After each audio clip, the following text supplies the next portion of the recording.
മറക്കണ്ട. ചിലപ്പോ നിന്നെ കൊന്നെന്നും വരും.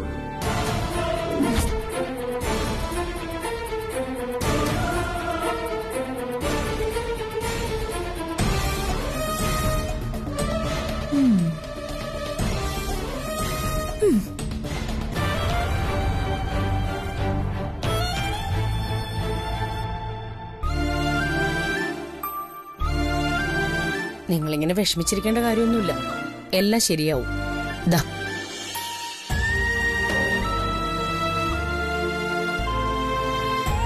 ഇത്രയൊക്കെ ആയിട്ടും അവള് നമ്മളെ സഹായിച്ചില്ലല്ലോ. സഹായിക്കാഞ്ഞല്ലോ, സഹായിക്കാൻ ശ്രമിച്ചതല്ലേ. അവളുടെ കയ്യിൽ നിന്ന് 25 ലക്ഷം രൂപ കള്ളന്മാര് കൊണ്ടുപോയിട്ടല്ലേ. ദേ സുധേട്ടാ, അതിനെക്കുറിച്ച് നീ ഈ വീട്ടിൽ സംസാരിക്കരുത്. അവൾ അത് കള്ളം പറഞ്ഞതാണെന്ന് എനിക്ക് അന്നേ ഉറപ്പാ. ഇനി അഥവാ അത് കള്ളന്മാര് കൊണ്ടുപോയതാണെങ്കിൽ ഒരു 25 ലക്ഷം രൂപ കൂടെ പത്മാവതി അമ്മയുടെ കയ്യിൽ നിന്ന് വാങ്ങി അവക്ക് തന്നാലെന്താ? അത്രയ്ക്ക് പണമില്ലാത്തവരാണോ ആ വീട്ടുകാര്? കൊടുത്ത പണം കള്ളന്മാർക്ക് കൊണ്ടുപോയി കൊടുത്തിട്ട് വീണ്ടും അവരോട് പണം ചോദിക്കാൻ പറ്റുമോ ശരതേ? നാണക്കേടല്ലേ? അതുകൊണ്ടാ ഈ വീടിന്റെ പ്രമാണം വല്ലവന്റെ അലമാരയിൽ ഇരിക്കുന്നത്. ഓ, എന്റെ ഒരു വിധി.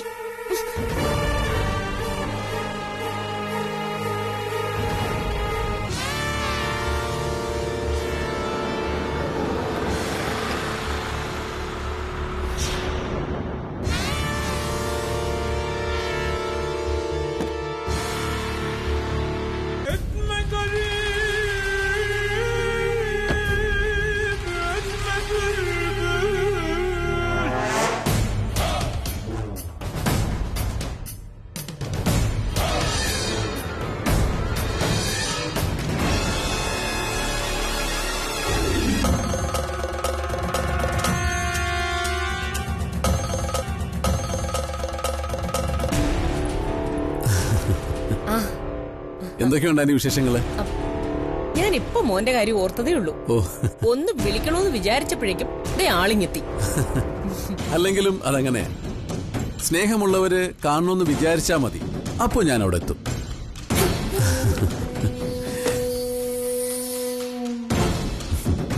അങ്കിൾ, വിവരങ്ങളൊക്കെ ഞാൻ അറിഞ്ഞു. ആ രംഗരാജൻ ചെട്ടിയാരെ എനിക്ക് പരിചയമുണ്ട്. അങ്കിള് സമാധാനമായിട്ടിരിക്കെ, ഞാൻ അയാളോട് സംസാരിക്കാം. അവരെന്തൊക്കെയോ കടലാസുകളിൽ ഒപ്പിടിച്ചോണ്ട് പോയി. എന്തൊക്കെയാണെന്ന് ഒരു പിടിയില്ല. ഇനി നാളെ അതിന്റെ പേരില് കോടതി കയറേണ്ടി വരുമെന്ന എന്റെ സംശയം. ആ രാമചന്ദ്രൻ ചതിച്ചതാ. അവനും കുടുംബവും നാട് വിട്ടുപോയി. എവിടെയാണെന്നൊരു പിടിയില്ല. വിളിച്ചിട്ടാണെങ്കിൽ കിട്ടുന്നുമില്ല. ഏറ്റവും അടുത്തൊരു സുഹൃത്ത് ഇങ്ങനെ ചതിക്കുമെന്ന് ആരെങ്കിലും കരുതൂ?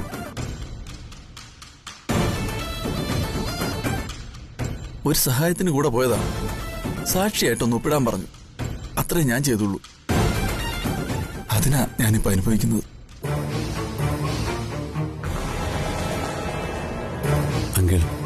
അങ്കിൾ ഒന്നുകൊണ്ട് വിഷമിക്കണ്ട. എന്നെ ഒരങ്ങനെ കാണുകയും വേണ്ട. എല്ലാം അറിഞ്ഞുകൊണ്ടാണ് ഞാൻ വന്നത്. അങ്കിളിനും ആന്റിക്ക് ഒരു വിഷമം വരാതെ ഞാൻ നോക്കിക്കോളാം. ഈ കുടുംബത്തിലെ ഒരംഗത്തെ പോലെ നിങ്ങൾക്കൊക്കെ ഒരു കുഴപ്പവും വരാതെ സംരക്ഷിക്കേണ്ടത് എന്റെ കടമയാന്നാ ഞാൻ വിശ്വസിക്കുന്നത്. മോനെ, ആ മൂർത്തിയുടെ കയ്യിൽ നിന്ന് എത്രയും പെട്ടെന്ന് പ്രമാണം തിരിച്ചു വാങ്ങണം. എന്നാലേ എനിക്കൊരു മനസ്സമാധാനം കിട്ടൂ. അതിനാ എനിക്ക് മോന്റെ സഹായം വേണ്ടത്. അങ്കിളും ആന്റിയും ഒന്നുകൊണ്ട് പേടിക്കണ്ട. മൂർത്തിയോട് ഞാൻ സംസാരിച്ചോളാം. നിങ്ങൾക്കൊരു കുഴപ്പം വരാതെ ഞാൻ നോക്കിക്കോളാം അച്ഛാ. നിങ്ങള് എന്നെ ഒരു അന്യനായി കാണാതിരുന്നാൽ മതി. എന്ത് കാര്യത്തിനും ഇനി ഞാനുണ്ടെന്ന് മനസ്സിലാക്കിക്കോളൂ.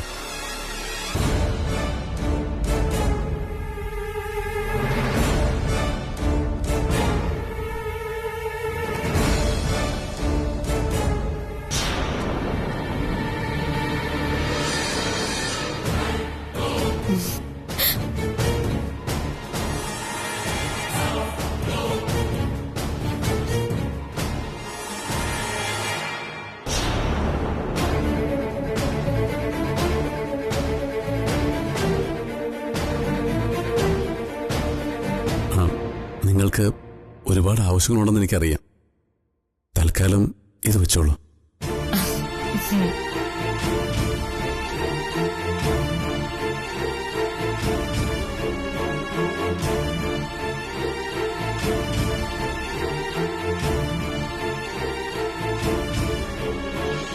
അയ്യോ വേണ്ട, വെറുതെ ആരുടെടുത്തും കാശ് വാങ്ങിക്കുന്ന ശീലം എനിക്കില്ല. മാത്രമല്ല ഇതുവരെ അങ്ങനെ ചെയ്തിട്ടുമില്ല. വേണ്ട, ഈ കാശ് തിരിച്ചെടുത്തോളൂ. മോന് ഞങ്ങളോട് ഒരുപാട് ഇഷ്ടവും സ്നേഹവും ഒക്കെ ഉണ്ടെന്ന് ഞങ്ങൾക്കറിയാം. എന്നാലും ഇത് വേണ്ട.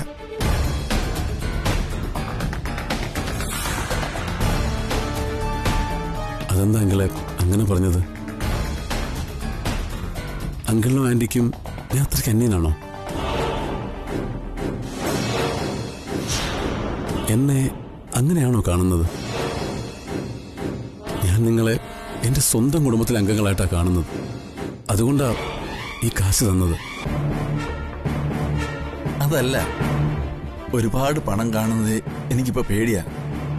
പണം കൊടുക്കുമ്പോഴും വാങ്ങുമ്പോഴും സൂക്ഷിക്കണം. ആരായാലും ഈ പണം ഞാൻ കൈനീട്ടി വാങ്ങിയാൽ ഒരു അപമാന ഭാരം എന്നെ പിടികൂടും. പിന്നെ അപമാനമാവും. ആവശ്യത്തിനല്ലേ കാശ്. സ്നേഹമുള്ളവര് തരുമ്പോ അത് വാങ്ങണം. എന്നിട്ട് അവർക്ക് ആവശ്യമുള്ളപ്പോ അത് തിരിച്ചു കൊടുക്കണം. ഇപ്പൊ അവിനാശ് നമ്മുടെ അവസ്ഥ മനസ്സിലാക്കിയ ഇത്രയും പണം കൊണ്ടുവന്നത്. നമുക്ക് ആവശ്യമുണ്ടെങ്കിൽ അത് എടുക്കണം. എന്നിട്ട് അവിനാശിന് ആവശ്യമുള്ളപ്പോ അത് തിരിച്ചു കൊടുക്കണം.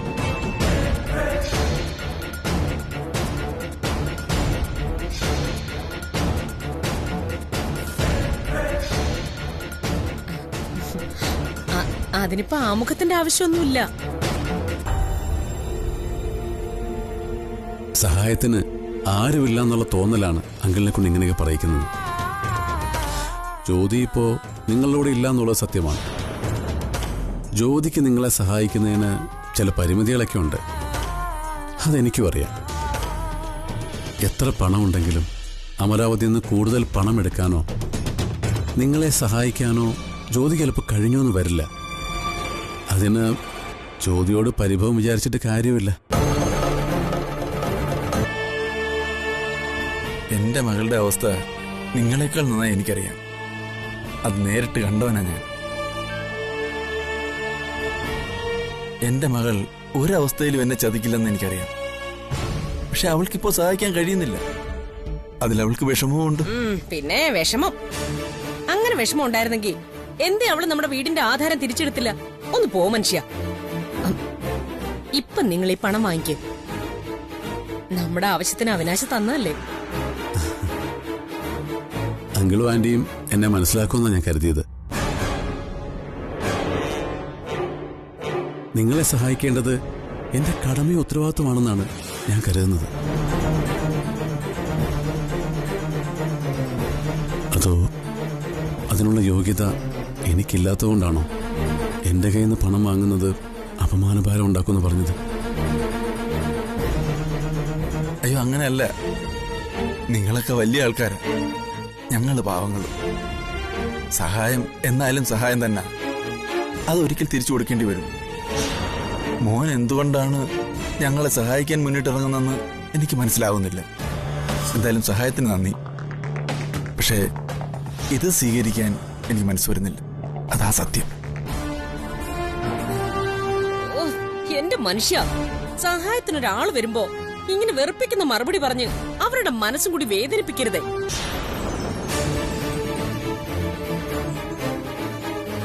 നമ്മുടെ ഇപ്പോഴത്തെ അവസ്ഥ മനസ്സിലാക്കി, നമ്മുടെ കഷ്ടപ്പാട് മനസ്സിലാക്കി നമ്മളെ സഹായിക്കാനാ അവിനാശ് വന്നത്.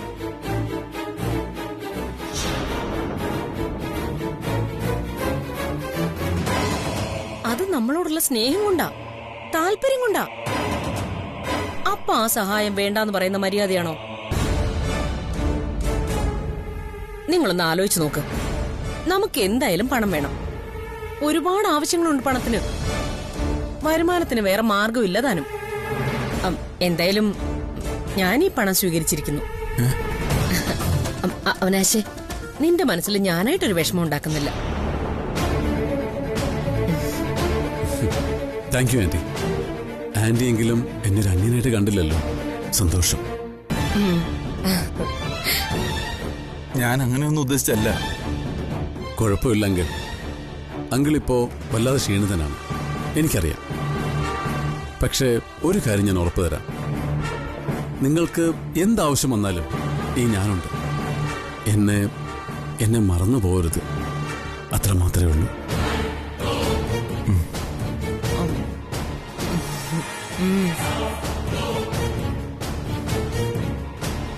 അങ്കിളെ, ഒരച്ഛന്റെ അമ്മയുടെയൊക്കെ സ്നേഹം കിട്ടാൻ കൊതിക്കുന്നവനാ ഞാൻ.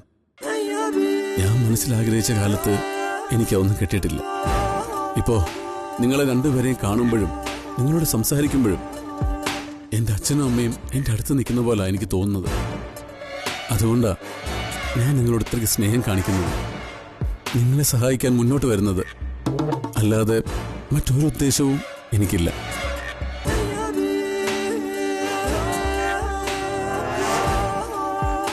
ദയവ് ചെയ്ത് ഇനിയെങ്കിലും എന്നെ ഒരു അന്യനായിട്ട് കാണരുത്.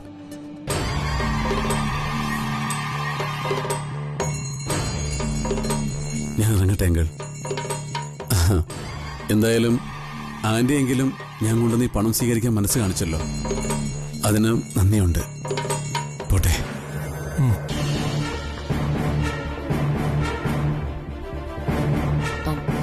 സുധേട്ടാ, ഈ പണം കൊണ്ടുപോയി ഷെൽഫിൽ വെച്ചേക്ക്, ഞാനിപ്പോ വരാം.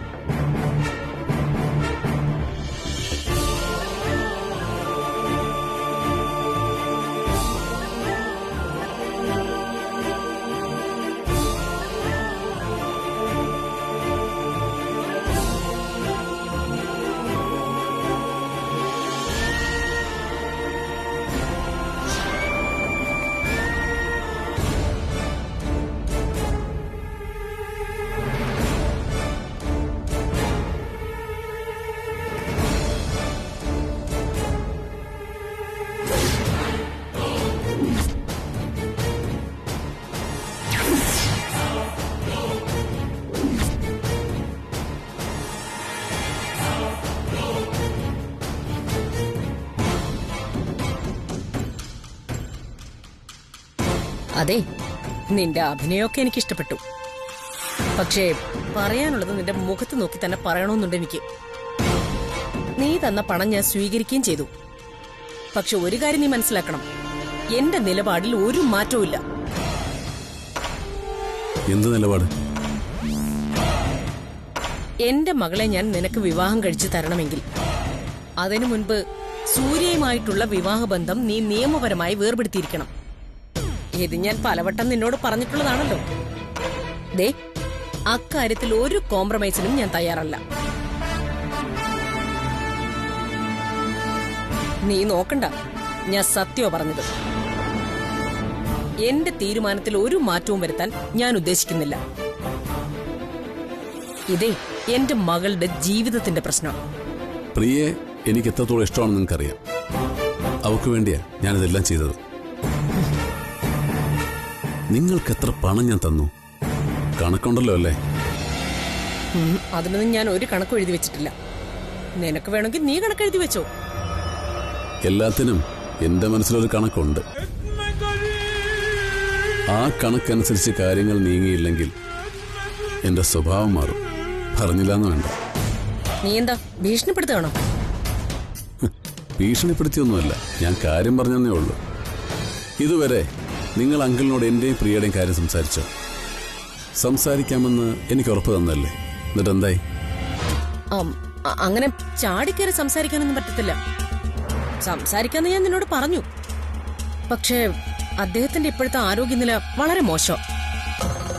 അത് മാത്രമല്ല, വീടിന്റെ ജപ്തിയും ആ രംഗനാഥൻ ചെട്ടിയാരുടെ വരവും ഒക്കെ കൂടി അദ്ദേഹം ആകെ തളർന്നിരിക്കുക. അതിനെല്ലാം ഒരു പരിഹാരം ഉണ്ടാക്കാതെ എനിക്കിത് അദ്ദേഹത്തോട് പറയാനാവില്ല. അല്ലെങ്കിൽ നീ തന്നെ ഇതിനൊരു പരിഹാരം ഉണ്ടാക്ക്. എങ്ങനെ? നിനക്ക് എന്റെ മകളെ കല്യാണം കഴിക്കണം. അവളെ കല്യാണം കഴിച്ചു കഴിഞ്ഞാ പിന്നെ നീ വീട്ടിലെ മരുമകനല്ലേ?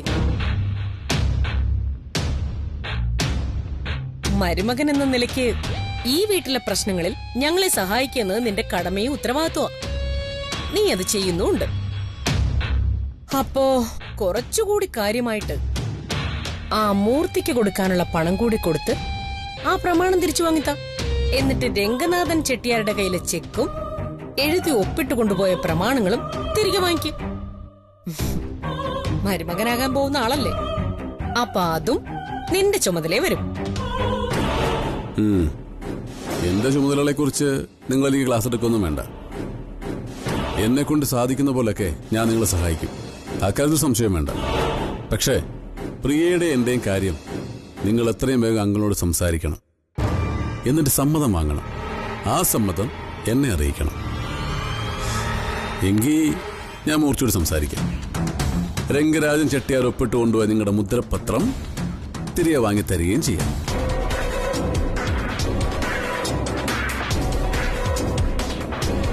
എന്താ, ഞാൻ പറഞ്ഞ സമ്മതമാണോ? ഞാൻ പറഞ്ഞില്ലേ അവനാശേ, ഇപ്പൊ അദ്ദേഹത്തിന്റെ ആരോഗ്യനില തീരെ മോശം. ഈ അവസ്ഥയിലും അദ്ദേഹത്തോട് ഞാനിത് പറഞ്ഞാൽ എങ്ങനെ പ്രതികരിക്കുമെന്ന് എനിക്ക് പറയാൻ പറ്റില്ല. കുറച്ചുകൂടി എനിക്ക് സാവകാശം താ. ഞാൻ അദ്ദേഹത്തെ പറഞ്ഞ് സമ്മതിപ്പിക്കാം. ആരോഗ്യമൊക്കെ ഒന്നുകൂടി നന്നായിട്ട് ഞാൻ എല്ലാ സാവകാശം അദ്ദേഹത്തോട് പറയാം. പ്രിയെ ഞാൻ ഇഷ്ടപ്പെടുന്നു എന്ന് പറഞ്ഞാൽ വേണ്ടെന്ന് അച്ഛൻ പറയോ? ഇപ്പൊ കാണുന്ന ഈ സ്നേഹവും അടുപ്പമൊക്കെ മറന്ന് എന്നെ ഇവിടുന്ന് പുറത്താക്കുമോ? അതൊന്നും ഓർത്ത് നീ വിഷമിക്കണ്ട. സുധേട്ടനെ പറഞ്ഞ് സമ്മതിപ്പിക്കുന്ന കാര്യം ഞാൻ ഏറ്റു. പക്ഷേ ഒരു കാര്യം നീ എപ്പോഴും മനസ്സിൽ ഓർക്കണം. ഞാൻ ആവശ്യപ്പെടാതെയാ നീ സഹായിക്കുന്നതൊക്കെ. ഞാനത് സ്വീകരിക്കുന്നുണ്ട്. പക്ഷെ നീ എന്ത് ചെയ്താലും ഞാനത് കണ്ടില്ല എന്ന് മാത്രം നീ വിചാരിക്കരുത്. ഞാൻ എന്ത് ചെയ്യുന്ന ആന്റി പറയുന്നു? സൂര്യയുടെ കാര്യമാണ് ഞാൻ ഉദ്ദേശിച്ചത്. ആശുപത്രിയിലെ നിന്റെ പ്രകടനത്തെക്കുറിച്ചൊക്കെ ഞാൻ കേട്ടു. അവളോട് നിനക്ക് അത്രയ്ക്ക് സ്നേഹം ഉണ്ടായിരുന്നെങ്കിൽ നീ എന്തിനാ അവളെ ഉപേക്ഷിച്ച് എന്റെ മോളെ കെട്ടാൻ തീരുമാനിച്ചത്? ആന്റി, ഞാൻ പറയുന്നത് മനസ്സിലാക്ക്. ഞാനും സൂര്യൻ തമ്മിൽ വേറെ പിരിയാൻ തീരുമാനിച്ചിരിക്കുകയായിരുന്നു. അതിനിടയിലാ ഈ അപകടം പറ്റിയത്. അപ്പൊ പിന്നെ ഞാൻ അവളോട് സ്നേഹത്തോടല്ലാതെ പെരുമാറാൻ പറ്റുമോ? മറ്റുള്ളവരുടെ മുമ്പിലെങ്കിലും ഞാൻ ഇങ്ങനെ പെരുമാറണ്ടേ? അപ്പൊ പിന്നെ അതിനർത്ഥം ഞാൻ പ്രിയയെ കല്യാണം കഴിക്കുന്ന പിന്മാറിയെന്നല്ല. പ്രിയയെ കല്യാണം കഴിക്കാൻ തന്നെയാണ് ഞാൻ ഉദ്ദേശിച്ചിരിക്കുന്നത്. അവളെ മാത്രമേ എനിക്ക് എന്റെ ഭാര്യയെ കാണാൻ കഴിയുള്ളൂ. എന്റെ മരണം വരെ ആ സ്ഥാനത്ത് വേറൊരു പെണ്ണിനെ ഈ ജീവിതത്തിൽ സങ്കല്പിക്കാൻ പോലും എനിക്കാവില്ല. തൽക്കാലം നീ പറയുന്ന ഞാൻ വിശ്വസിക്കുന്നു. പക്ഷേ എത്രയും പെട്ടെന്ന് സൂര്യയുമായുള്ള വിവാഹബന്ധം വേർപെടുത്താതെ ഞാൻ ഇനി ഒരു സഹായവും നിനക്ക് ചെയ്യില്ല. എനിക്കറിയാത്.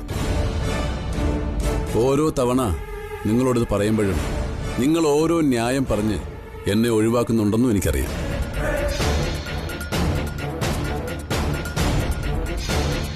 ഞാനിതിന് പിന്മാറില്ല. സൂര്യൻ ഞാനുമായുള്ള ഡിവോഴ്സ് നടക്കും. പ്രിയയെ ഞാൻ വിവാഹം കഴിക്കും. ഇത് ഞാൻ നിങ്ങൾക്ക് തരുന്ന വാക്കാ. പിന്നെ എപ്പോഴെപ്പോഴും എന്നെ ഇത് ഓർമ്മിപ്പിക്കണമെന്നില്ല.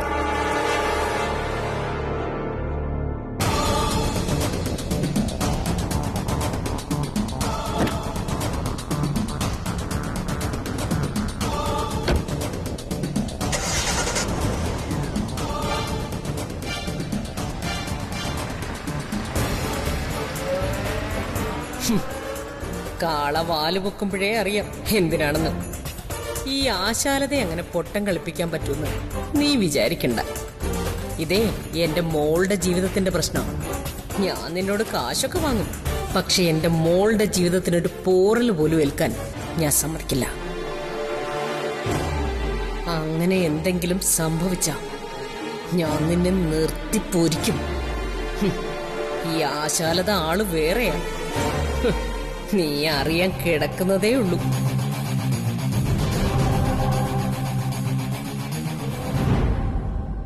സൂക്ഷിക്കണം. ഡേക്ക വന്നാ നമ്മൾ പിടിക്കപ്പെടും.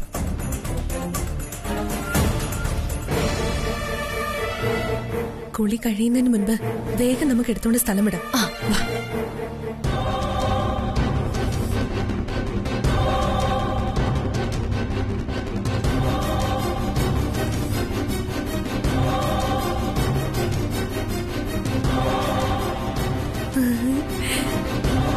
അവൾക്ക് ഇവിടേക്ക് വരാൻ വഴിയായ സുപ്രിയ തന്നെ അവളെ ഇവിടുന്ന് ഓടിച്ചു വിടാനും കാരണമാവും.